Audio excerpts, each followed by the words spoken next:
El compositor Max Richter es uno de los más cotizados de la actualidad, especialmente desde que su revisión de Las Estaciones de Vivaldi alcanzase el número 1 de las listas de ventas en 2012. Este año pandémico ha presentado un nuevo disco titulado Voices. Tuve ocasión de entrevistarlo para el diario ABC y en este podcast os ofrezco un resumen de aquella conversación sobre música, modernidad, antigüedad, bandas sonoras y derechos humanos. Porque Voices, como él mismo nos contará, es una defensa de la Declaración Internacional de los Derechos Humanos en que se mezclan instrumentos acústicos, música electrónica y la lectura de artículos de ese texto que no tenemos presente tan a menudo como deberíamos. La voz de Eleanor Roosevelt leyendo el texto de la declaración nos da precisamente la bienvenida a esta obra. Considerando que la libertad, la justicia y la paz en el mundo tienen por base el reconocimiento de la dignidad intrínseca y de los derechos iguales e inalienables de todos los miembros. I'm going to read you the Universal Declaration of Human Rights. The preamble. Whereas recognition of the inherent dignity and of the equal and inalienable rights of all members of the human family is the foundation of freedom, justice and peace in the world. Now, therefore, the General Assembly proclaims this Universal Declaration of Human Rights as a common standard of achievement for all peoples and all nations, to the end that every individual and every organ of society, keeping this declaration constantly in mind, shall strive by teaching and education to promote respect for these rights and freedoms, and by progressive measures, national and international, to secure their universal and effective recognition and observance. I think a piece dealing with this material, rights, social justice, is in a way, unfortunately, always going to be relevant because these things are always being challenged. Having said that, of course we perceive this music, the question of rights, the declaration, very much through the lens of our own time.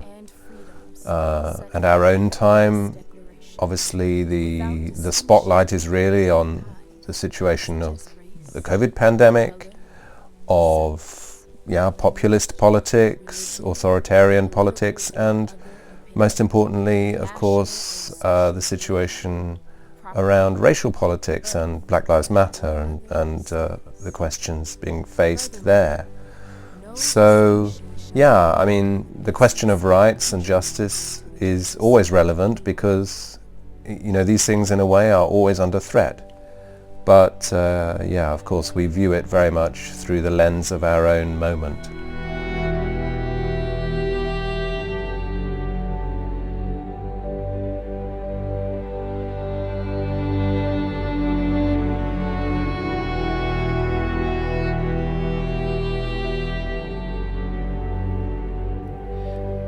Los derechos humanos siempre están de actualidad porque siempre están en peligro, nos decía Richter con esta voz increíblemente radiofónica que tiene.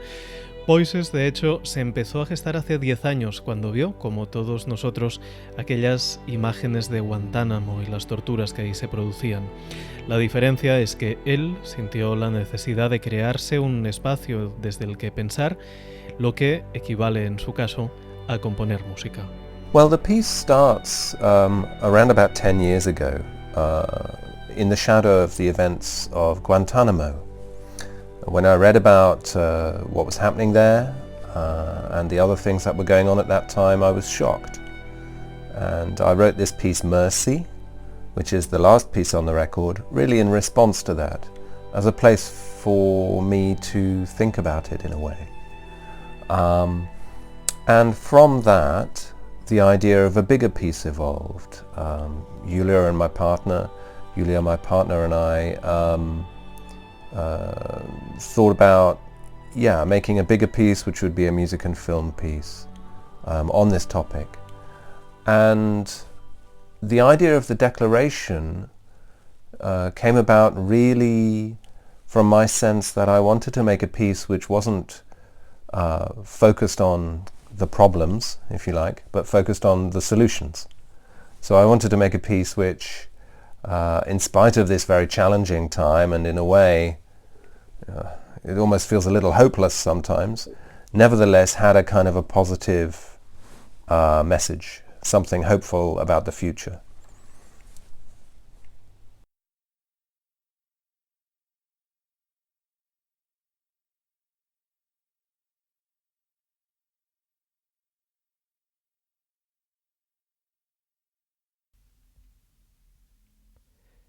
Precisamente es la cultura la que puede crear estos espacios para la reflexión y por eso Richter alterna la lectura de pasajes de la Declaración de los Derechos Humanos con músicas que son precisamente momentos para pensar sobre lo leído. The piece is, for me, a place to think. It's first and foremost a place for me to think about these questions. And I use music in that way a lot. The way the piece is structured is you have the texts, so that's the declarations, the readings, and then you have a musical sections, and then another text, and then a musical section. So in a way, you're given the texts, you're given the subject, if you like, and then you have a musical space which feels more like an emotional space to think about that material. And yeah, I think that's one of the things that culture can do in our society is, provide us with a framework or a space to think about things. Así pues, como creador, Richter siente la necesidad de tomar parte, de posicionarse. Le pregunté sobre esta cuestión y me hizo notar que no es nada nuevo en absoluto, al contrario. El mensaje político en la música tiene antecedentes remotos, entre ellos, la primera obra que nos viene a la cabeza siempre es la Novena Sinfonía de Beethoven.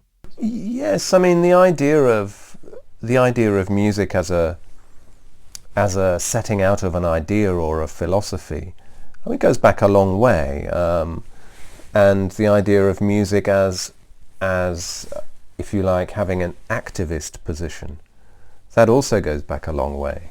It goes back at least to Beethoven, certainly. If you think of the Ninth Symphony, that is an activist work, 100%, or the symphonies of Mahler, they have a humanitarian program, very specifically. And then the political music of the early part of the 20th century, with its sort of very left-wing positions, people like Eisler, for example, and Copeland, for example, in the States. And then in terms of musical materials themselves, I guess the minimalists are, both from a social and political standpoint and in terms of the musical texture, they do have a sort of a reflective, contemplative character, right? We could also say that of some of the music of Arvo Pärt, for example, where there is a lot of space.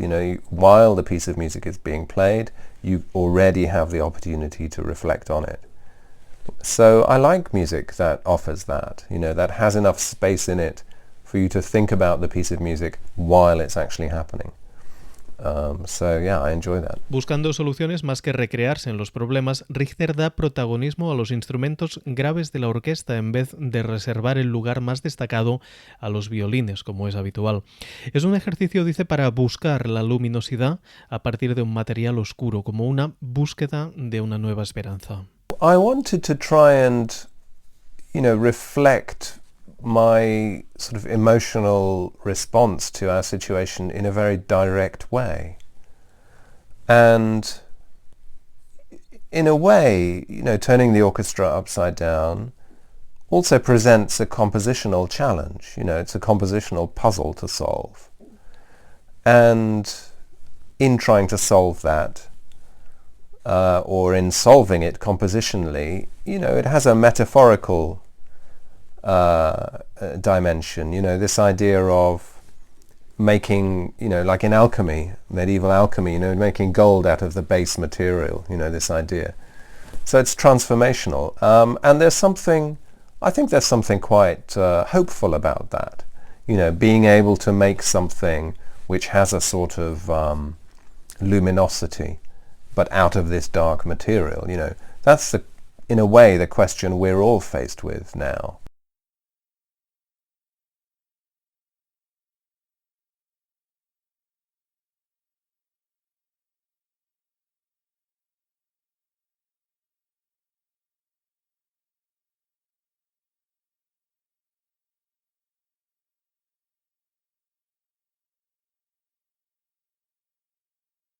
En la entrevista tuvimos tiempo también para hablar de su trayectoria y de su empeño porque la música tenga una utilidad práctica. En Voices es el posicionamiento político, en Sleep era facilitar el sueño y la meditación, pero Richter también es conocido como compositor de bandas sonoras, la música incidental de nuestros tiempos.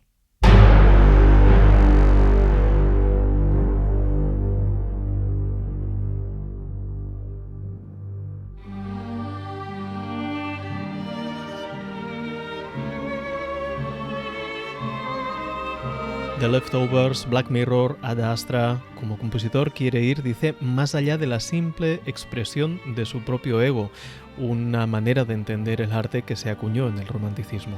I actually like the idea of music having a utility component. The idea of music for a function is very normal. It happens all the time. You know, you have dance music, you have music for having dinner, you have, you know, serenade, nighttime music, you know. I mean, it's very common. In the Romantic and Modernist era, that goes away because, you know, music should, according to that theory, be this kind of egoic expression of, you know, will, in a way.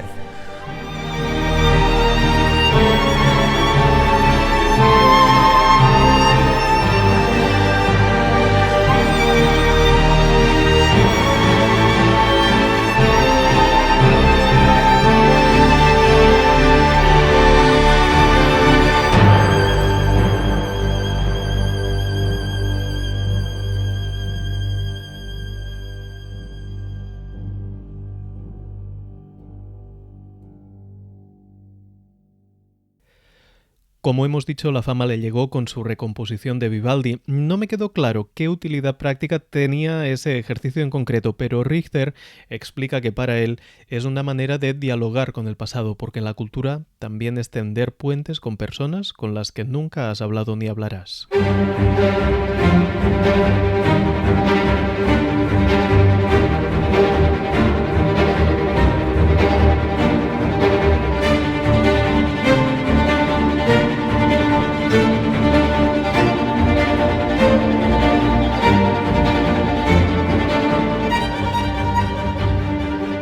I mean, a piece like the Vivaldi project really comes out of me trying to form a creative and lively relationship to this old work, which I'd grown to dislike because of hearing it all the time on TV and other places. You know, I wanted to try and rediscover it in a creative way and to bring it to life for myself. So that is a kind of very active thinking through the material. You know, I think creative works are catalysts. They do, you know, you have a sense with a novel or a painting or a movie that it lights a fuse in you, you know, it starts a process. And it doesn't matter that, you know, your thinking then goes somewhere else. I mean, that's the whole point, actually, of creativity. You know, it's this dynamic, responsive, unpredictable thing which we humans do. And that's what's so beautiful about culture, right? It allows us to have these relationships, have these conversations with people we've never met and, you know, probably never will meet, or but nevertheless you have a kind of an alive response to what's going on in that work, and yeah, and then it sort of promotes that kind of, you know, lively thinking yourself, which is, I think it's wonderful.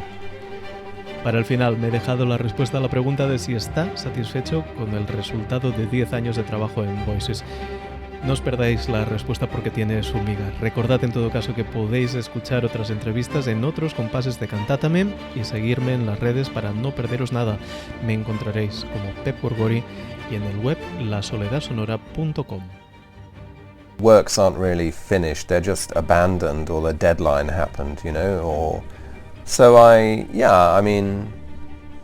think in a way that's fortunate because, you know, the deadline comes and then you have to let it go, and that's good because otherwise you would never finish anything. But it's like, you know, I think it's like that wonderful line of Beckett, you know, you just fail again, you know, fail better.